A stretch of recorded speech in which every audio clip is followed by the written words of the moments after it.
I fear 400 Boys in Love, Death, and Robots Season 4 didn't cook enough. There is a lot that could have been elaborated on within this episode, but I think the way they went about doing it was in a way that didn't really make sense. So understandably, we have different factions fighting this otherworldly being that's either human or god alike. One of these factions is known as the Boys, the main faction that we follow. We're also introduced to another gang called the Suits. The entirety of the gang except this one guy was taken out by the 400 Boys. The 400 Boys being these giant babies that managed to take out everything starting on 400th Street, which is why they're called the 400 Boys. And then the third and final gang known as the Galrogs, a bunch of warrior women on roller skates, or in layman's terms, a thicker version of the Pussycats that wants to look like Ariana Grande. But for real though, why are they so thick?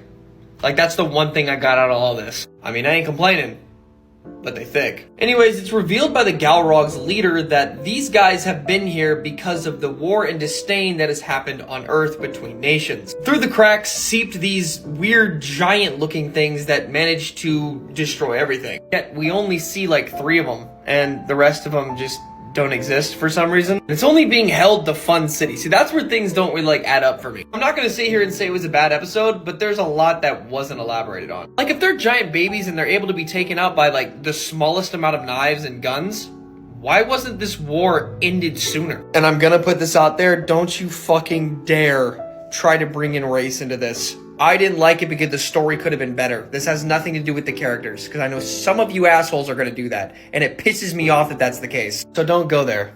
Don't even try. I shit you not, the government in general could have just taken these things out. Somehow we ended up here in a dystopian world where gangs had to fight these things. It just doesn't really add up to me, like, in the grand scheme of things. Maybe I'm thinking too much into it, probably, but like, the story-wise, Visually though, I thought it was pretty good. I wish there was more action with this, and the idea of there being like electric power energy was cool, only that's just not explained at all either. Again, a lot of unanswered things that didn't really add up in here. But as an episode just for enjoyment, yeah, I thought it was pretty good. But I'm ranking this one like mid, if not lower than the ones I've seen so far.